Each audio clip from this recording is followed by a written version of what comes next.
नमस्कार, जय भारत माता। आज हम आप लोगों के लिए लेकर आए हैं साहित्यिक हिंदी, जो कि सीटेट की परीक्षा की दृष्टि से वेरी इम्पोर्टेंट है।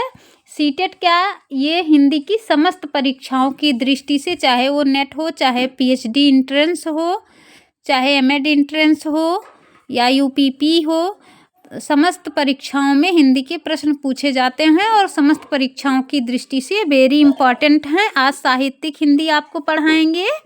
हिंदी भाषा की उत्पत्ति कैसे हुई? तो हिंदी भाषा की उत्पत्ति संस्कृत, पाली, प्राकृत, अपभ्रंश, उसके बाद हिंदी।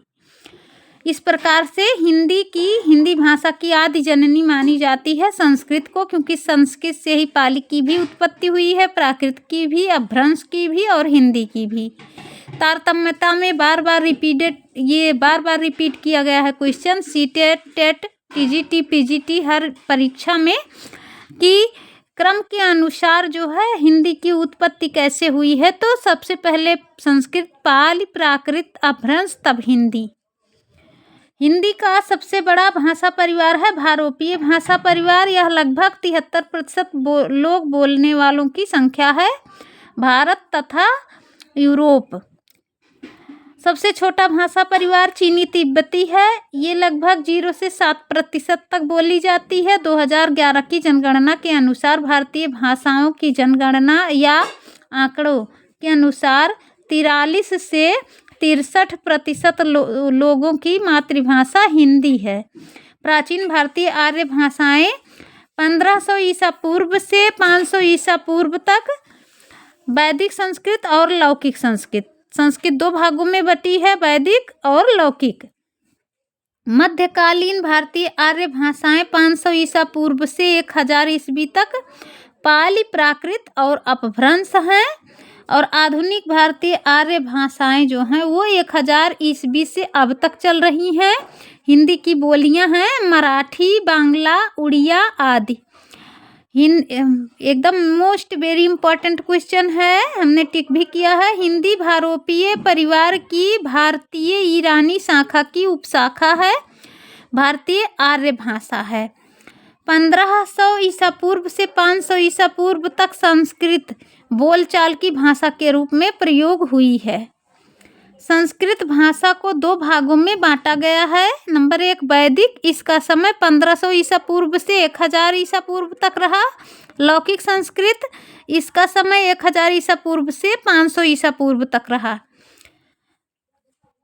वैदिक संस्कृत को 4 भागों में बांटा गया है। नंबर 1 संहिता, नंबर 2 ब्राह्मण ग्रंथ, नंबर 3 आरण्यक, नंबर 4 उपनिषद। संहिता को भी 4 भागों में डिवाइड किया गया है। ऋग्वेद, यजुर्वेद, सामवेद, अथर्ववेद। पेपर में बार बार पूछा जाता है, चाहे वो बीएड का एंट्रेंस हो, चाहे सीटेट परीक्षा हो, चाहे जो भी परीक्षाएं हो रही हैं, सबसे प्राचीन वेद कौन सा है, ये बार बार पूछा जाता है। तो ये सबसे प्राचीन वेद ऋग्वेद है। और यजुर्वेद में दवा अर्थात औषधियों का वर्णन मिलता है। और ऋग्वेद में ये सबसे प्राचीन है। और यजुर्वेद में औषधि का वर्णन मिलता है। और सामवेद में यज्ञोपवीत गाए जाने वाले मंत्रोच्चारण और गायन वादन का वर्णन मिलता है सामवेद में। अथर्ववेद में जादू टोना टोटका का वर्णन मिलता है। और लौकिक संस्कृत जो है, पाणिनि ने इसे संस्कृत भाषा नाम दिया है। और इसके उदाहरण है पाणिनि की अष्टाध्यायी, ये भी लौकिक संस्कृत में रची गई है। वाल्मीकि का रामायणम भी लौकिक संस्कृति में है। वेद व्यास का महाभारत भी लौकिक संस्कृत में रचा गया है। आदि की रचना लौकिक संस्कृत में हुई है। इन सभियों के लिए पाणिनि वायास्क ने, जो ये वेद हैं, चारों वेद, संहिता, ब्राह्मण, आरण्यक, उपनिषद, इन सब ग्रंथों के लिए पाणिनि वायास्क ने छांदस नाम दिया है। अपभ्रंश का वाल्मीकि कहा जाता है स्वयंभू को। ये क्वेश्चन बार बार पूछे गए हैं।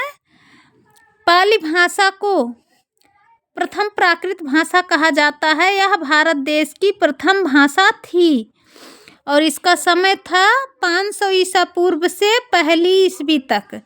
और पाली भाषा में बौद्ध साहित्य की रचना हुई। इसे मागधी भाषा भी कहते हैं। गौतम बुद्ध ने अपने सभी उपदेश पाली भाषा में दिया है। प्राकृत भाषा।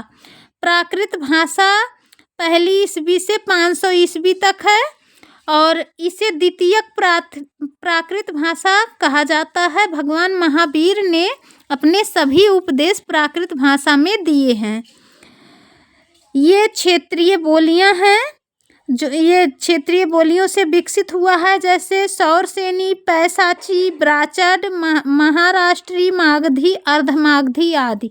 यदि आप सभी को वीडियो पसंद आए तो प्लीज़ वीडियो को लाइक, सब्सक्राइब, शेयर करना ना भूलें। धन्यवाद। जय श्री राम।